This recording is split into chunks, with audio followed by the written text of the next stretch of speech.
The broadcast is now starting. All attendees are in listen-only mode. Welcome, everyone. My name is Randy Howell with Trader State of Mind, and I'm delighted to see you here, actually. I don't see you technically, but I welcome that your presence is here. And just a little bit of house cleaning is that first and foremost is, can you hear me? If some people will just type in a Y into the chat box or the question box, I would really appreciate it, so I know that I'm not talking off just into wild Bulander. And I see, yes, thank you, Mark. Okay, the second thing is I hold my questions to the end. Okay, so feel free to write questions into the question box, but I'll be getting to them as at the end of the thing, because I've discovered a lot of the things that people ask about are going to be covered during the presentation. And also, to be frank with you, is that when I start answering a bunch of questions, I forget where I'm at.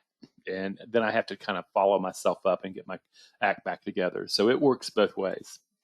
So here we are. Let's take a look at this. What I really want to do is take this thing and say, what is actually going on?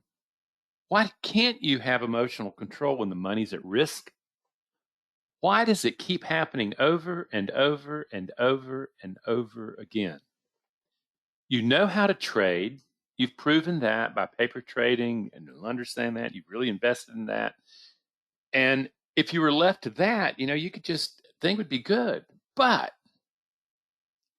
when that money's real, when it represents a real loss, something fundamental happens. And a lot of people, a lot of traders that are trying to evolve to become profitable don't understand the concepts.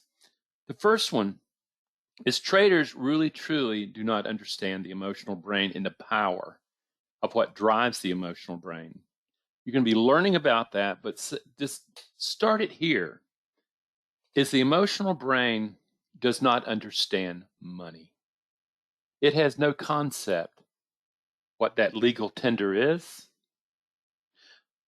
It represents it by power, by safety, by status. And it's a huge problem because you no longer have control over something that you're saying, I'm going to have control. And then the second is your whole idea of psychology about winning. And I have a question for you, okay? Today, if you traded today, who in here has ever muttered or said aloud, declared, I'm going to make money today. I'm going to make some money today. How many people in here have done that? Probably more than half of you will have done it today. Yet at the same time, what I want you to understand is that you're declaring the intent to make money when you have absolutely no control over whether or not you win or lose in a definitive way. You have an edge. You have an edge in probability, but it's not an assurance that yes, I can win. No, you can't. You're not in charge of that. So we're going to be looking at the psychology also of winning and losing, I might add. So we've gotten there and we go, well, you know something? So we're getting it down to these things. I don't understand the emotional brain and the way it reacts to uncertainty. And I don't understand my own personal psychology of winning as it applies to consistent profitability in trading. So let's really talk about this. The first thing, when people start looking at trading and they start getting really seduced by the promises, you say, you know something, wow, you can make a lot of money here. I can have this personal freedom that I want. I can spend time with my family, with my kids, with my wife, with just doing other things. Oh, and I'll just spend a couple hours a day and I could just be knocking this stuff out. All I have to do is do the numbers and you scale them up and all of a sudden, wow, the sky's the limit. And you get really excited. Okay? It's that very excitement that is priming you to not be able to manage the mind that works with probability and uncertainty. That excitement is your death. So then we go, okay, well, traders get into this. And I remember when I used to do trade shows, Dolores and I would sit at our booth and we were like a repellent magnet toward people. Nobody wanted to come to us. everybody was looking for how much money could be made. And, all you have to do is find the right system, and you can defy these odds, and you can really do that. And yet, nobody really sits there and really truly asks, what does your brain, what does your mind actually need to be able to produce that money? For instance, we have a friend who has made in excess of $180 million in the last 3 months. Now, by anybody's standards, that's a really serious trader. And he's playing with size now and stuff like that. What's interesting about him is that he's not really even thinking about winning and losing. He likes the game. He wants to win, but what happens is what he wants to really do is to perform. We're going to be talking about that because fundamentally, you have brought a brain that doesn't know about money and risk into a game that's all about probability and capital, and yet the brain doesn't know about it. Why do you think you could have problems? As a thinking brain, you're sitting there thinking, man, all I have to do is find this right way. And, man, I can see the numbers add up. I'm ready to go. And yet when you do the magic, when the money comes real, everything changes. And the question is, really, what went wrong? You're trying to do success and you're trying to do it like, yeah, I'm going to win. I'm going to win. I'm going to win. I'm going to make money. I'm going to think positive. I'm going to think success. I'm going to declare that I'm a winner. I'm going to do all that. And never do you keep asking, does that work in trading? Success in trading really looks more like the second arrow over there. It's just swinging. It's going all over the place. It's assuming in trading, the assumption is the brain you brought to trading is incapable of basically mastering the self that needs to be there to manage probability. That other success, that success that everybody knows about, is really about dominating. It's about making things happen. It's about controlling outcome. It's about not losing. Yeah. And yet at the same time, one of the marks of a really great trader is that he or she is a great loser. Whoa. Do you see the gap that's really beginning to step between success in other domains and what it takes to build a mind that produces consistent profitability? Yeah. Notice I didn't say success. So we're looking at that and we're going, wow. What we're doing, most of the time, we're bringing an alpha mind that was developed during our caveman days. And I want you to see right here is you're looking at some humans and their partners, wolves or canines. They're shopping for dinner. I don't know about you, but that really giant bull doesn't look like that he wants to be meal. And what happens is that a man, to be able to be hunting like this, to be able to produce the kind of success that feeds a community, feeds a clan, he's going to have an ability of rushing into things and making and believing deeply that he has a bias to win. He's going to win this thing. He has to for the survival of the species. But what I want you to see is that same mind that allowed them to be able to conquer this giant bull also gets in the way when you start trying to trade. We bring that from caveman days and understand you needed to be motivated. You had the hunter's stick. You got excited about that chase, the encounter, and you're going to win, the belief in winning. And that truly did allow our caveman ancestors to thrive. And understandably so, that through natural selection, that particular trait is going to get locked in to our genetic material that we have today. And many a guy that I've known have been very successful in different businesses where that push, that reward, I'm going to win, really brought them success. And then they think, well, I'm tired of all this. I want an easy life now. I don't want to work like that again. And they start trading and realize the same mind that brought success there does not bring success in the mind that they bring to trading. So the key is you're still stalking opportunity, just like our caveman answered believe it or not, they stalked that bull. They stalked a mammoth. They stalked all that stuff, and they went after him. These are the traits that allowed us to endure, but the real key is they were successful. Here we look at that, we see that key to success, the money. In caveman days, it wasn't about the money. Again, he didn't know about money, but he did know about survival. He did know that if he were the one who brought in the meal, that he gained an enormous amount of respect and status in his community. He was given leadership. He also, from an evolutionary standpoint, had access to breeding on a higher level than people who were not alphas. That's the genetic transmission of survival traits into the future. And what would it look like today? Do you remember Bond, James Bond, 007? You take a look at Daniel Craig here.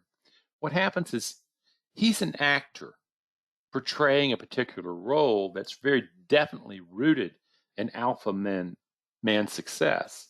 And understand, though, he's an actor portraying that. That's not necessarily who he is as a human being. But it becomes familiar pattern.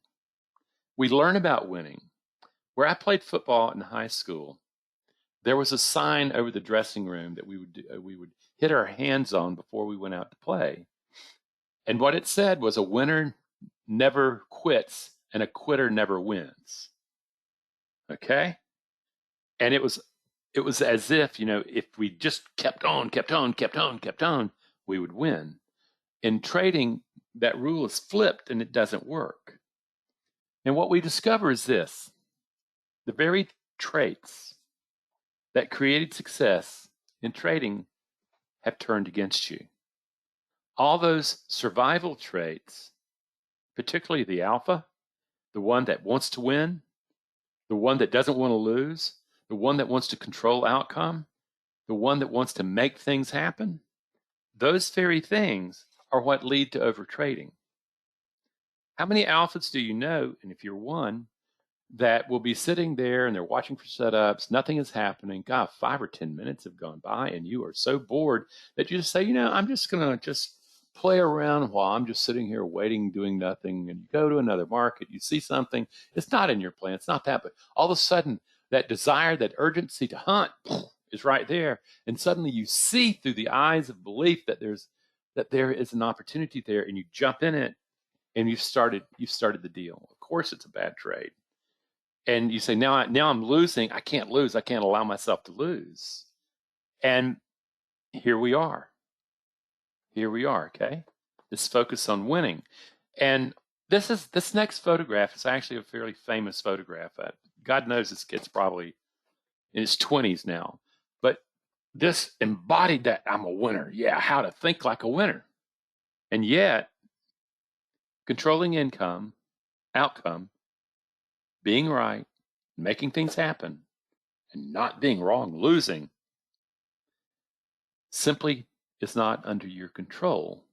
You just can't force yourself. You just can't be determined. You just can't be persistent. You can't just think like a winner. You actually have to think very differently to become a consistently profitable trader. Notice I'm not saying winner. That's the whole point. These very traits become dangerous. And what do? You end up with it. Whoops. We're having a control issue here. Hold on one moment while we get back control. With a little luck, there we go. This actually is a tag I saw on the back of a car one time. Not this exact one, but there was a car with a tag, and on the back of it, it said, "Got to win." And that alpha wants to seize opportunity, seize that day. And there is an urgency that allows him to attack that bull and to take advantage and to seize that moment. And that's the whole point. Now what we discover is that urgency, that desire to jump into things and take control. We discover something really powerful. It blows up accounts. It causes you to lose. It causes you not to have the very mind that you need to be able to work probability, to work uncertainty. So, and what happens when you get excited and all that stuff and you want to go in is that you get excited That alpha sees opportunity. It's outside the plan. He takes it. And that's the overconfident bias that every alpha is going to have to learn how to control and manage, or he's not going to be able to make what he needs to do.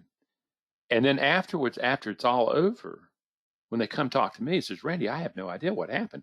I was sitting there fat, dumb, and happy. I was okay. And the next minute I know I'm doing these crazy trades, and then I don't want to lose, and I just compound the problem and I get up.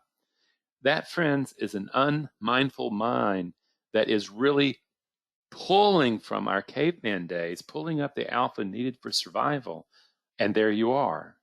And what we're doing is saying that overconfidence bias is something that's going to, it can just cut your jugular off, or if you're into a person who just takes a bunch of minor little cuts and you start bleeding from all that stuff, it's still the same thing.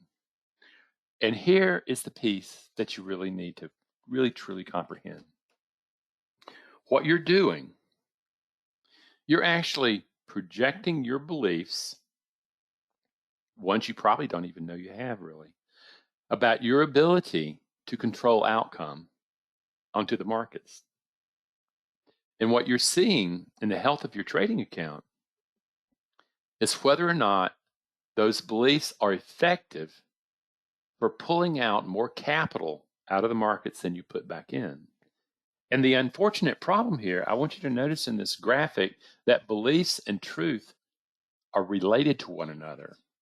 We do not see something and then believe it because we see the evidence. We believe something and then our mind makes up the truth out there. That's how it happens, folks. It doesn't happen that you're actually your truth, that certainty you have in how you feel about it, actually is a chemistry that's in your body causing you to believe that what you believe is actually true. I want you to hear that. The sense of certainty you have about your beliefs being true is chemistry.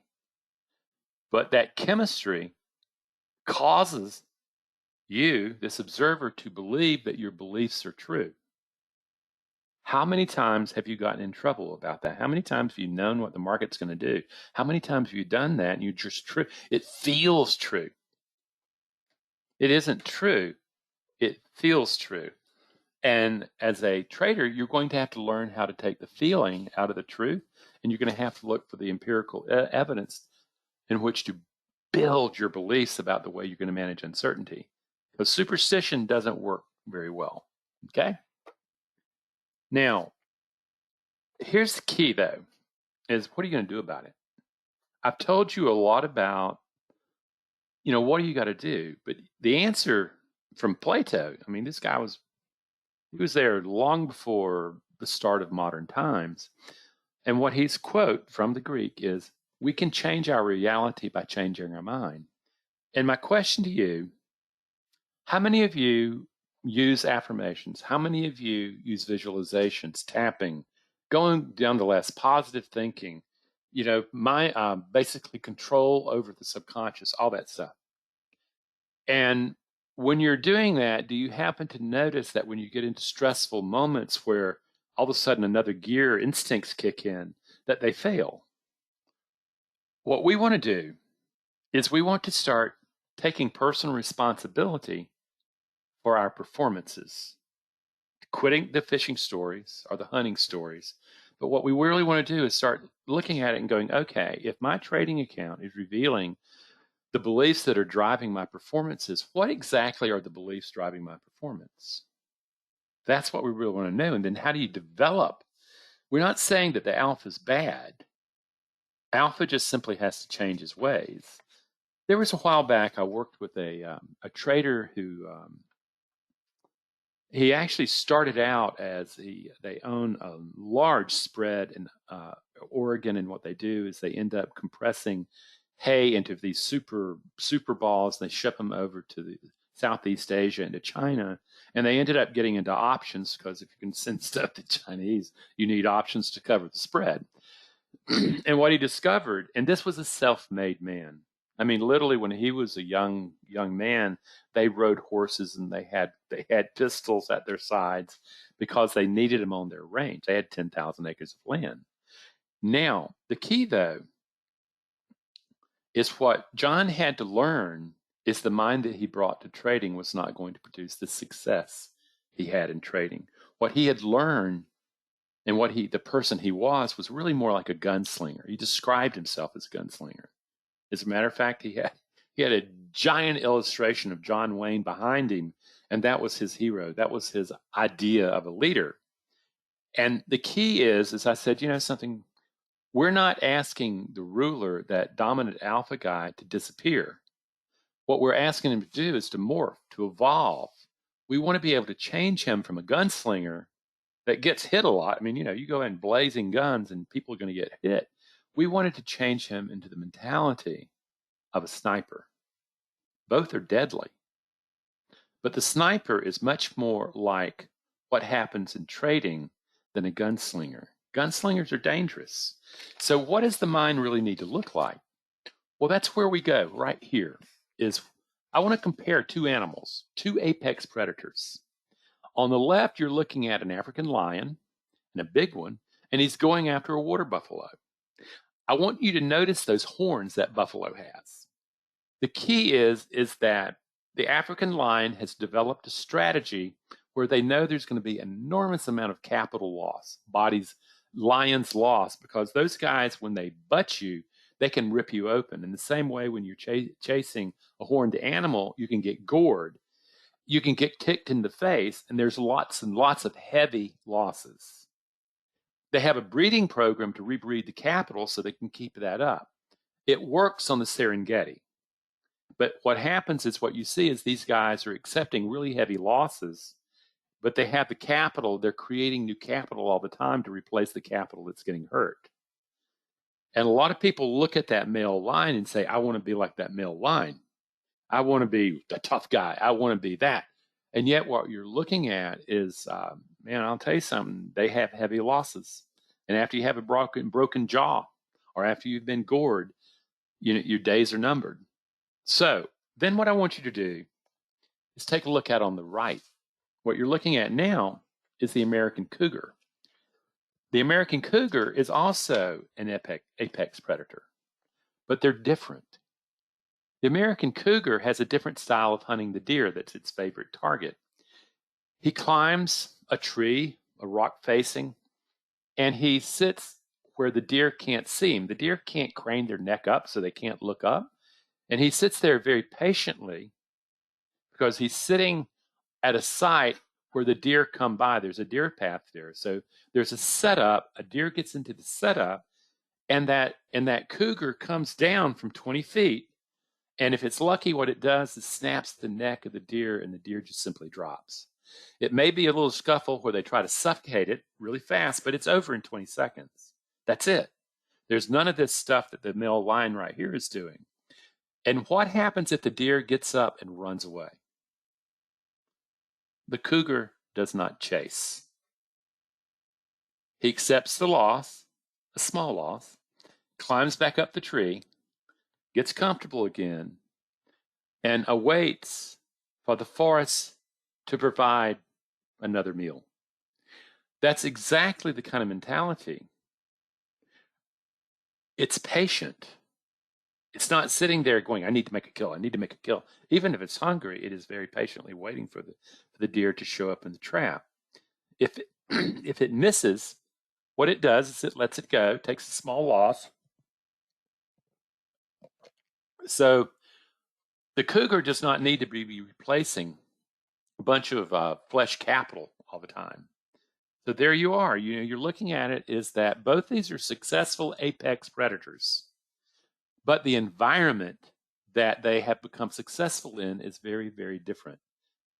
This one right here on the African savanna, yeah, stalking and running down and having coordinated chases and taking heavy losses, yeah, it can work. To the cougar, if you put him in that environment, he'd die.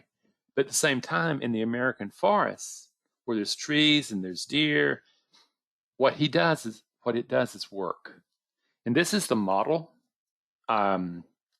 One of my clients has a giant poster of a cougar in a tree waiting for the prey to come to him. And if you were to look at that cougar, you would swear that he was just being lazy, hanging out, absolutely good for nothing. But what he is he's watchful wakefulness, waiting, not with boredom, but with patience. He doesn't have a story about, I got to be doing something to be doing something. The story is patience pays off. You begin to see two different hunting styles. You've been taught over to the last one, but what I'm asking you to consider is the one of the American cougar that is an incredibly successful predator. But the thing is that when you start saying, well, how do I change this? How do I go about developing a mindset like the American cougar that's not a stalker, it's an ambush predator, and it waits patiently for the deer to show up? For an alpha particularly, there's always that urgency to act. All that, I gotta make things happen. The very first thing is that actually has to be, you have to learn to say, I need to anticipate that. I need to be able to say, how do I go about dampening that effect that is built into my very genome? Remember, if it weren't for the alpha male, we would have never got out of our caveman days. But at the same time, the alpha male now as a trader, that same set of skill sets, genetically programmed skill sets, are no good. So the money, and understand, to an alpha, if you really get down to an alpha, they need to make money to be able to prove themselves, to prove that they matter, to prove that they're powerful. They have to prove it. They do not have a place where they accept an inherent worth that dwells within them. And this is the whole game, is they've got to prove themselves. One guy was living in a very expensive apartment in New York, but what happened is he looked out the room. He looked out the room and he was looking across the way where those apartments cost $5 million.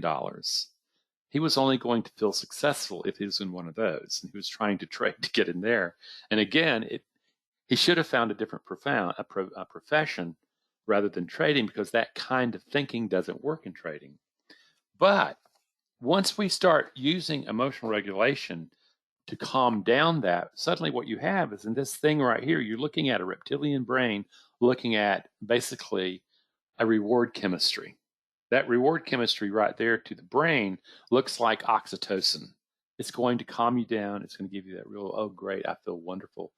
And ultimately, what you discover is that with breathing and muscle relaxation, you can actually control the intensity of the emotion so that the emotion may start building. That's called emotional arousal. But it never gets to the moment of hitting a flip switch of where it's aroused enough so that the chemistry of the emotion starts flooding through the system. And that's when you become just absolute toast. That's when the woman who's holding back that need to have that oxytocin fix, what happens is that it lets go. Here, we're saying with using breath, you can actually regulate the intensity of the emotion so that it doesn't take over mind. And that's the first step to becoming a much more powerful trader. Is it going to solve the problem? No, it's not. What emotional regulation will do is that it will get you to the door of the mind. And I'm going to tell you something, that's more than enough, because most people, again, one of the big things I hear is, Randy, I have no idea what happened. I was minding my own business, and all of a sudden I just got took by this urgency to act, and before I knew it, I was just blown out by the emotion. That is mindlessness. What we're doing is just saying, okay, if I calm myself down enough, I can actually start building mindfulness to be able to catch the urgency to act before it actually takes up my rational thinking offline. Powerful. And all of a sudden you discover something powerful, that you and your thoughts, you and your beliefs are not the same. In fact, you're not having beliefs and thoughts. They're having you. They're creating your destiny. And by being ignorant of this, of how the brain actually works and how mindfulness and how emotional regulation are just absolutely indispensable tools to begin the journey of trading, you leave yourself in a place where it's really hard to win. But the key is that you have to be able to observe the feeling good. I've actually been in China speaking to a large fund, and I made the statement that you're not allowed to feel good when you're trading. And one guy raised his hand, and understand China had been on a bull market for about 50 years at this time, and you could throw darts and make money. And he says, but I like feeling good. I like feeling good. And I said, well, you can feel good all you want, just not when you're trading. And I ended up having about 25 people walk out of the auditorium there. 2 days later, they had basically a 2.5% market check meltdown. And the guy came to me, actually, I actually respect this. He said, I see what you mean now, is that I see now that my overconfidence didn't allow me to see all sorts of signs that I should have been getting out and getting into capital rather than in futures. Too late then, but the thing is, he began to see the power of mindfulness. But what are we doing with mindfulness? What we want to do is actually start developing the mind for trading. This is actually from the movie Disney picture Inside Out. And what you're doing is that the producers went in and actually hired neurobiologists to tell them how do they actually work in the mind and all that stuff. Here you're looking at emotional programs at the control panel of the mind. And the mind is a little girl. And what you're doing is you're looking at the conflict going on between basic emotional programs, trying to take control of the girl's mind. This is the way it really works. So we need to really begin to understand that you do not think and have emotions. CBT's wrong. What happens is that all thinking is emotional state dependent. So the real key is to recognize that my job is to create the emotional base from which thinking arises.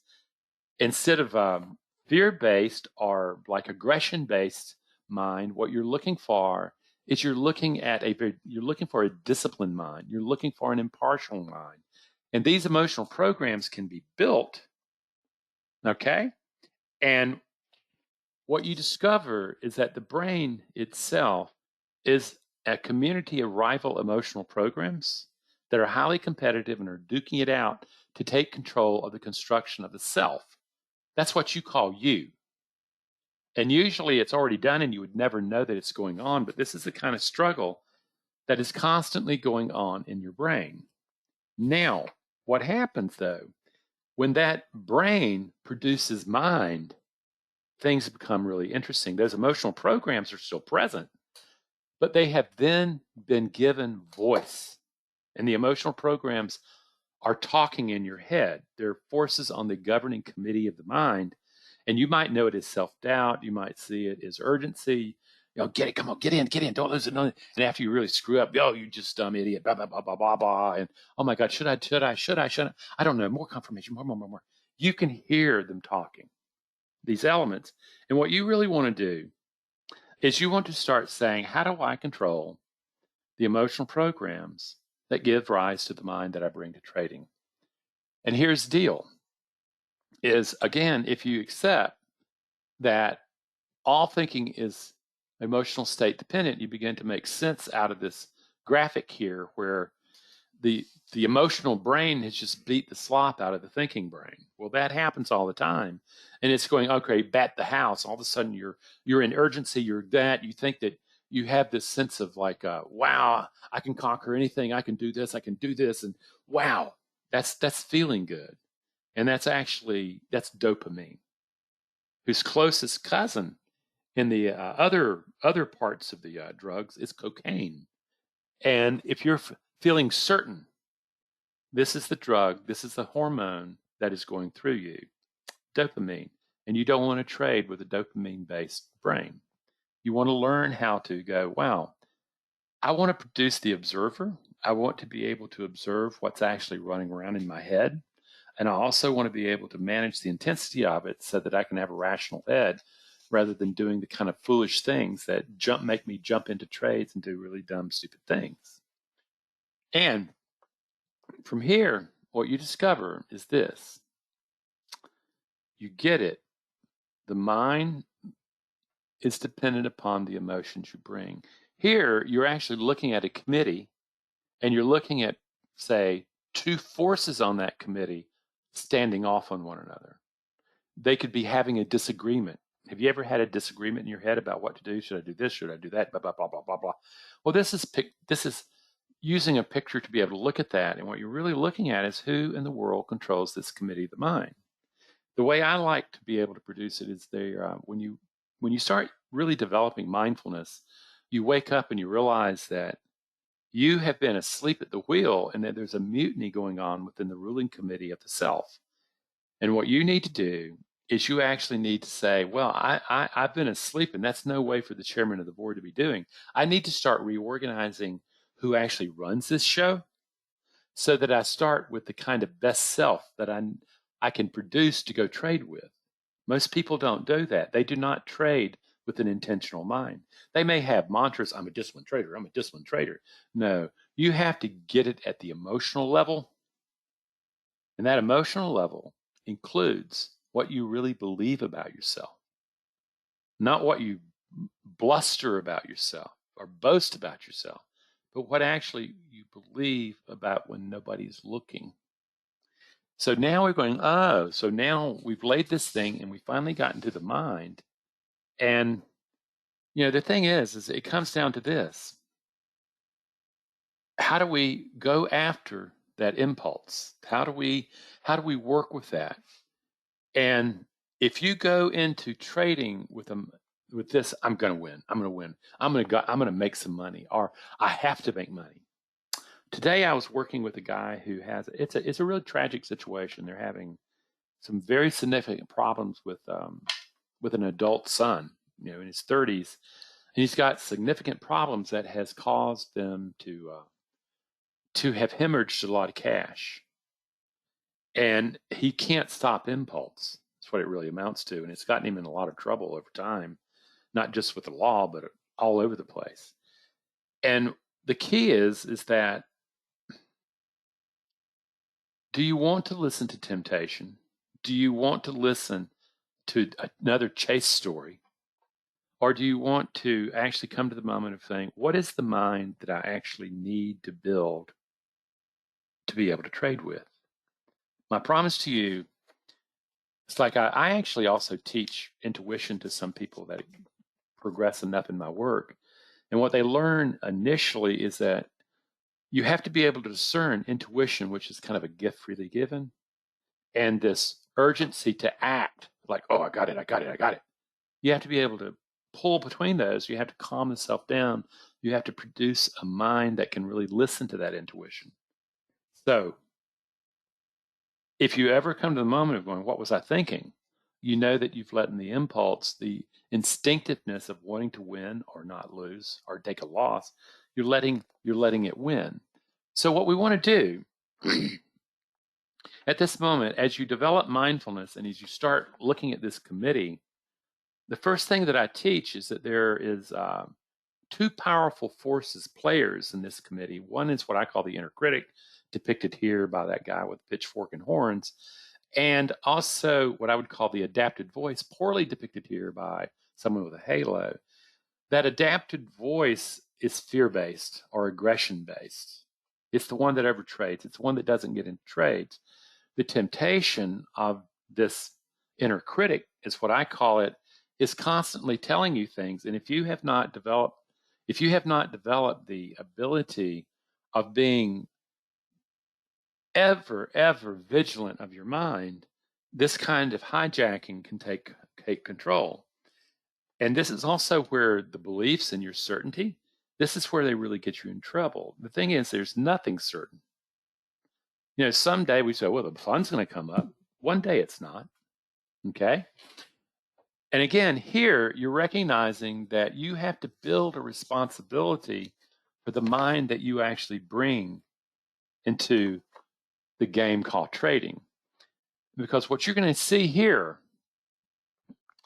is that behind the aggression of an alpha is a deep need to prove the self. It is trying to prove that it matters by power, by money in particular. And this is where we want to really get here, is that our caveman ancestors didn't understand money.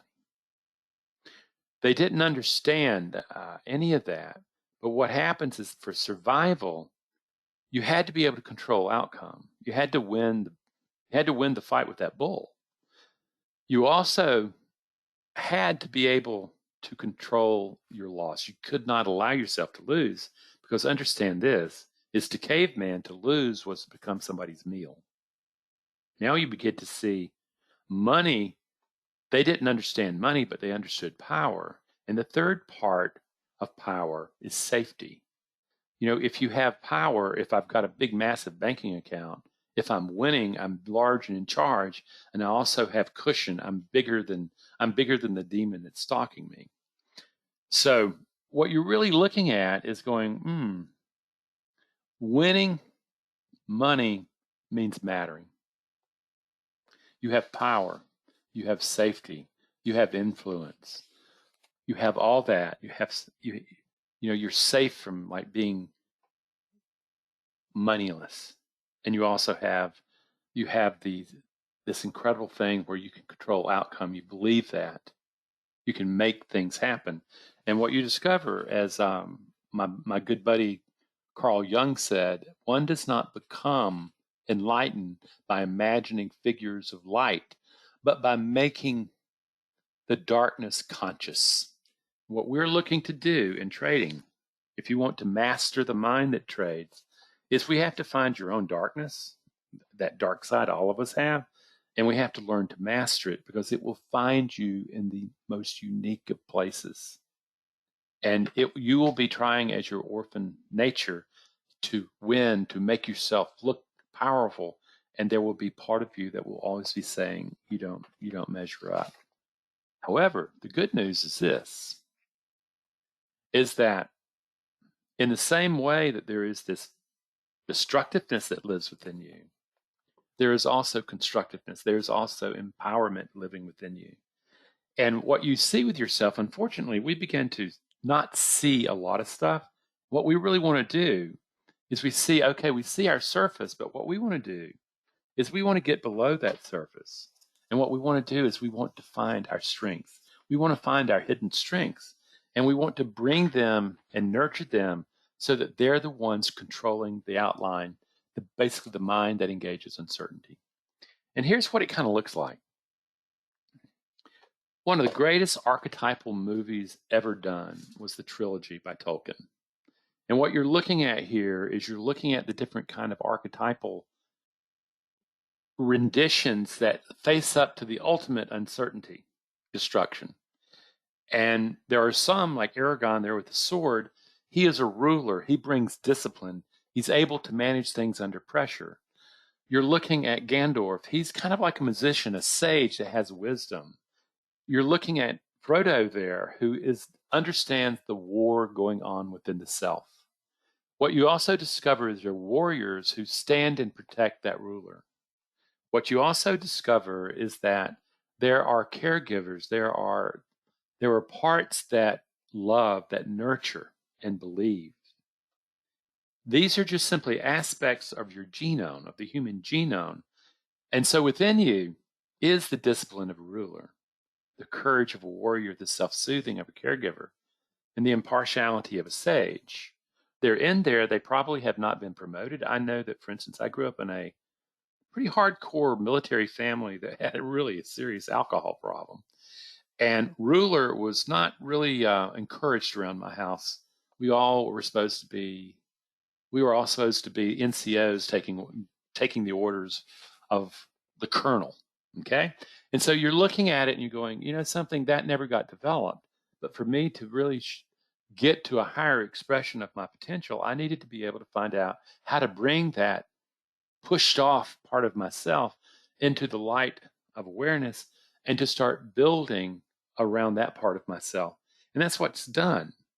The key, though, is even after you do that, after you start really producing self-mastery, It's not as if you're going to go off into the sunset and stuff like that. Life is challenging. Matter of fact, my own view is that life is struggle. Suffering is optional. And what you're looking at right here is kind of have you pull all this stuff together. In the creation of the United States, George Washington was pretty much the father of our nation. You're looking at him on a boat in a river, I believe it's the Delaware, and he's about on Christmas Day to go attack the Haitians. The Hessians, I'm sorry, who were the best mercenary military people in the world at that time. And he's bringing a pretty ragtag group of guys with him. They're in a boat, and what you're looking at is that people will follow George Washington. He's got everything on the line.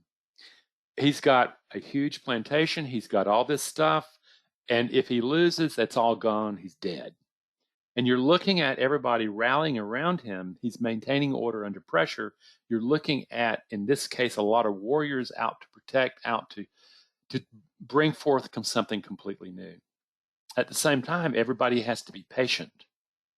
You have to be calming down. And also, to be able to do this attack, you had to have clear thinking to plan it, because these guys, it's Christmas Day morning. My guess is the Haitians are drunk. And so you're looking at it and you're going, wow, this is the way it works. It's not as if they're not facing challenges. They are facing challenges, but the difference is that they are bringing a particular mind for performance within that challenge. They're certainly hoping they're going to win, but that's not what they're doing. They want to perform well. And friends, this is the edge that you're going to have to develop if you want to become consistently profitable. And so when it really comes down to it, the real question, and from my standpoint in trading, most of the people I work with figure out that the mind they brought to trading is not working 4 or 5 years in. And the last thing they've finally figured out, and then they start looking for someone who can help them. What I'm asking of you is, one, is that what you brought is not going to work. And I'm okay with you disagreeing with me. Go out and prove me wrong. I simply know that the vast majority, up to 98% of traders, do not make money. And in 3 years, they're blown out their account. They pissed off their spouse enough, so they have to leave.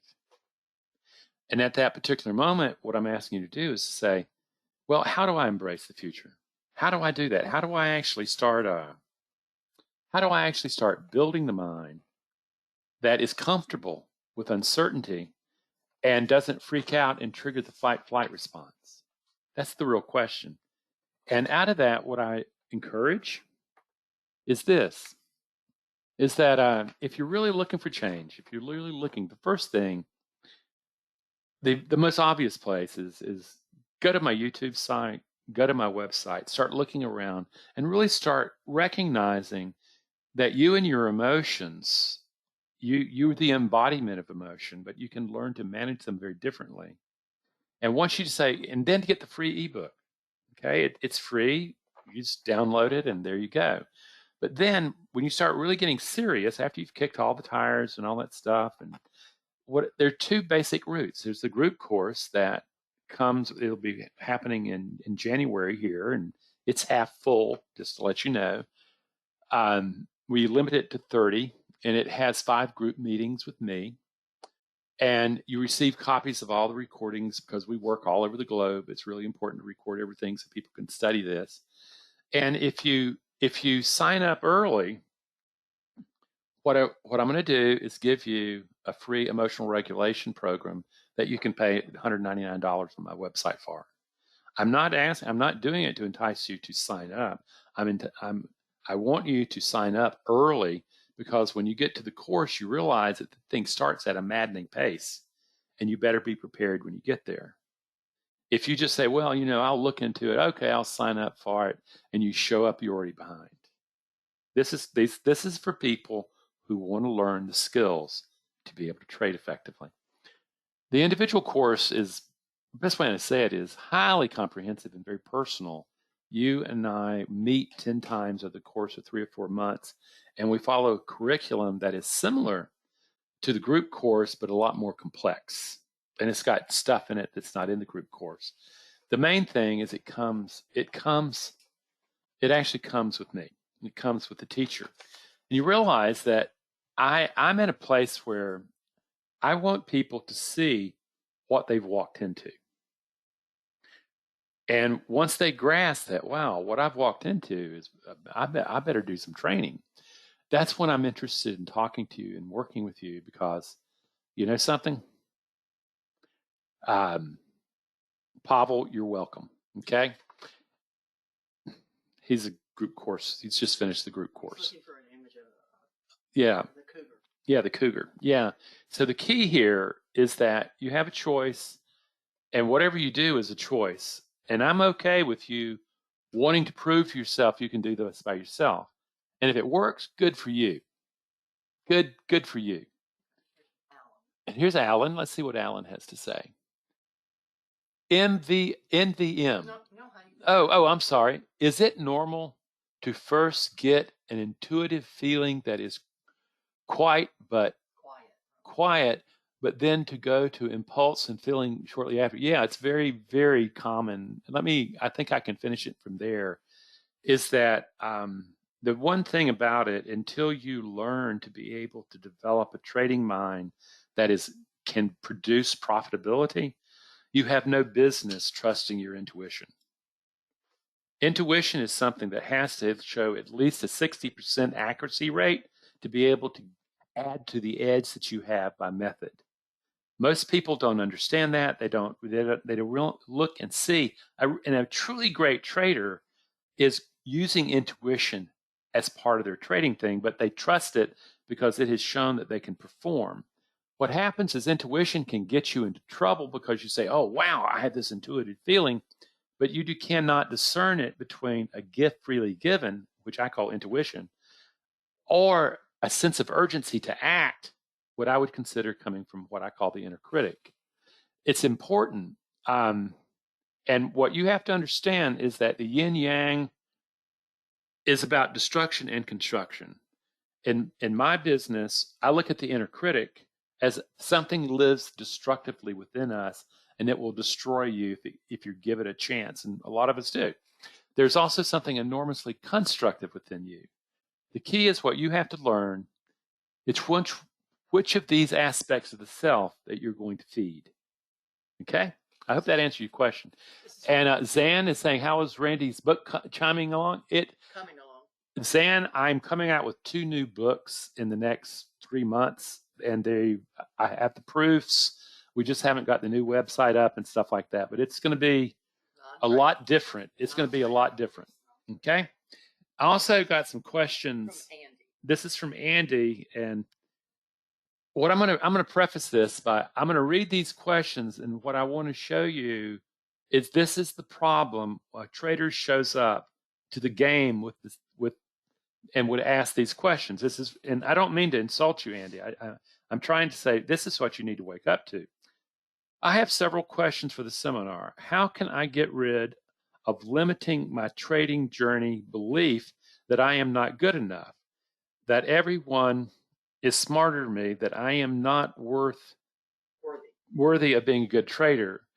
That's what this course is all about. It equips you to have the tools to recognize that what you're looking at right there is social conditioning that you probably got from your family, and that you have swallowed those beliefs, and you don't even see them as something that should be challenged.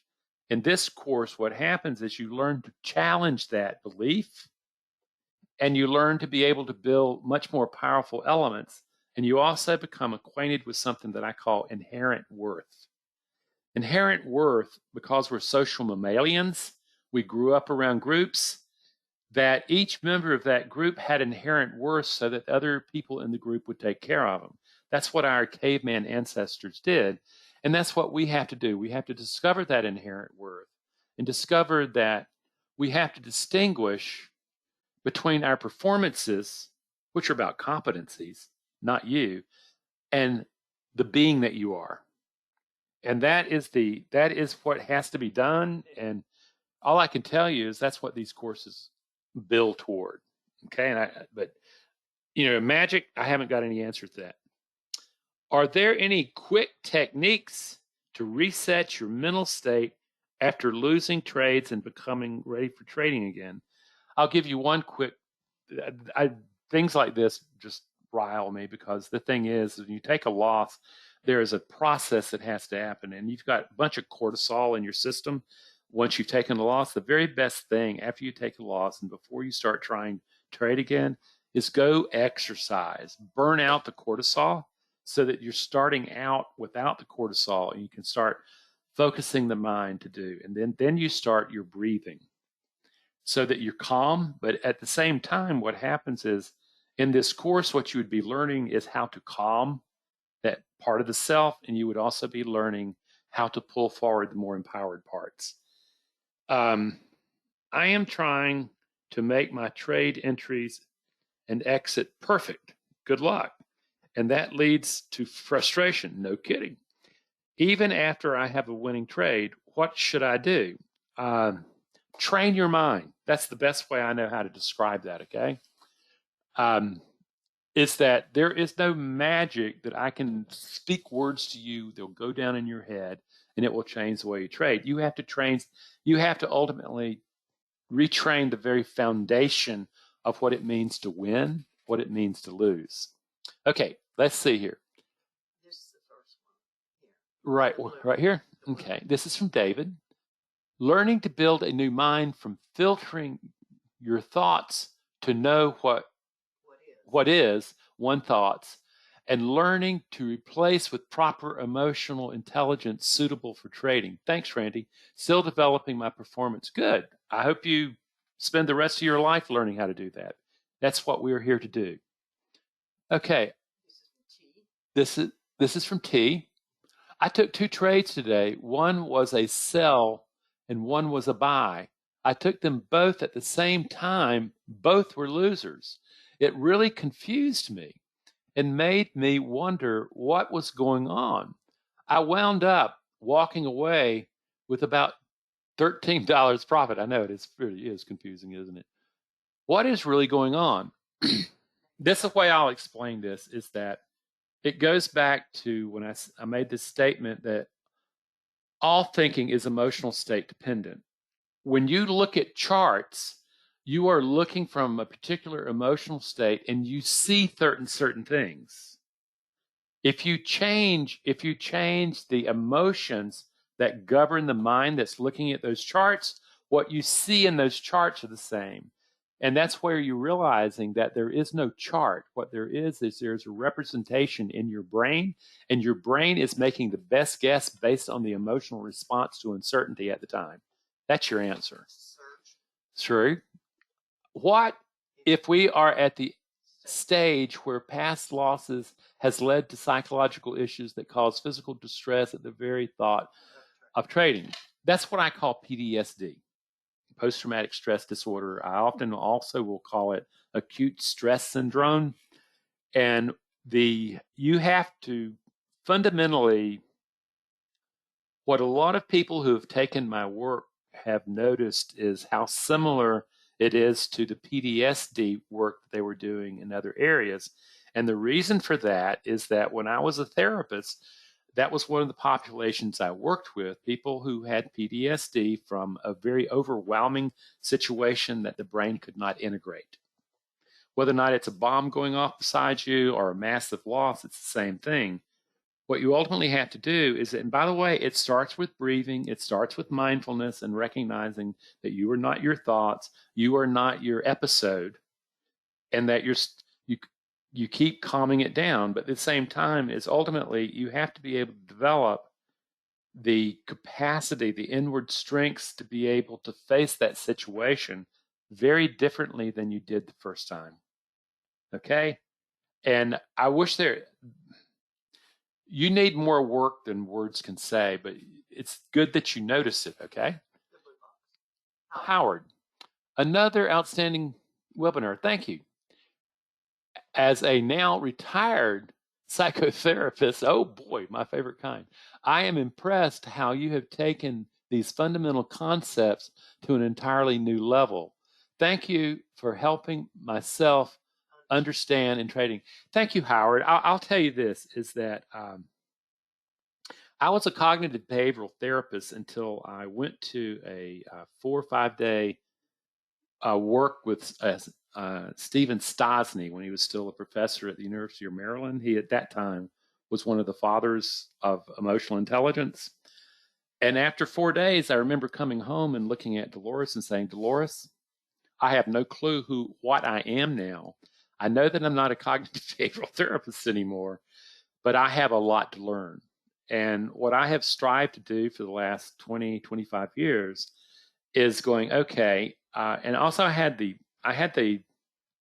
now look at it as an opportunity where I was doing a lot of groups for the mental health agency I was working for, and my my sources came out of criminal court, juvenile court, out of child protective services, and all sorts of stuff like that. So I was getting all sorts of stuff, and what I discovered is the cognitive behavioral work that I had been doing for 10, 20 years before then just simply didn't apply. And I had to start looking for deeper processes. And I ultimately found it, and a lot of my neurobiology comes out of David Eagleman, really an incredible guy. But the getting in to understand how the neurobiology produces the mind that engages this uncertainty is powerful. Thank you. This is Mark. Last question. How do I rid myself of FOMO syndrome? You take a magic pill and it goes away the next day. No. What happens is that what you're looking at is anxiety. You're looking at either FOMO of I'm scared that what I have is going to be taken from me, or that I've missed all these opportunities I have to jump in. What you're really looking at from my perspective is that you have allowed yourself to ramp up. Okay? And that can be, again, the emotional regulation work and the mindfulness stuff is a really good application for there. But you would also, in the language that I use, the inner critic is just feeding on you, and the orphan nature, the adapted self, is trying to prove itself. What you need is you need to find the discipline of a warrior, discipline of a ruler, the courage of a warrior, the compassion of a caregiver, and that clear thinking of a sage as part of yourself, and to begin to really come down and find the inherent worth of that lives within you. Because really, none of these things, all these are performances. They are not you. And with FOMO, what's happened, most likely in your family of origin, is that your performances became characterization of who you were. And usually it's don't lose, what do you do, don't lose, oh, you're not good enough, blah, blah, blah, blah, all that stuff. That's normal for traders to work through. But that's not an easy answer. That's the kind of where you start going, I need to start investing in the psychology to be able to build a psychology, and instead of pretending that the mind that I brought to trading is going to cut the mustard. And I wish you well, I really do. And the courses we offer, read my book. You don't have to go jump into all that stuff, but get some of the free stuff if that's what you want. But my book, Mindful Trading, explains it. Okay, but ultimately it comes down to, on a neurological level, you have to change the beliefs that have been organized you into a self, and it's not easy work. Don't let anybody kid you. At any rate, friends, I want to tell you, I really appreciate this. I hate it when you finish something and nobody has any questions. You guys were very active, and you were asking really interesting questions, so I really appreciate it. If I can be of help, please review our stuff. If you're just getting started with this, get the free book, get the free stuff. If you're just kicking tires, get the cheap stuff, and just kind of work around and finally come to the moment of saying, I'm looking at my trading account now, and it's revealing what the problems are. Am I willing to listen? Am I willing to do anything about it? Those are the guys that I'm interested in. I wish you guys a very happy Turkey Day. And I hope, for the Americans, and for everybody else in the world, just have a great day. Have a great week next week. We're going to be gone because we're going to go take some time for ourselves. Celebrate. and celebrate Our 35th. our 35th wedding anniversary, which, by the way, has not been too much of a struggle. So there you go. Anyway, I thank you guys. I wish you well, and have a great evening.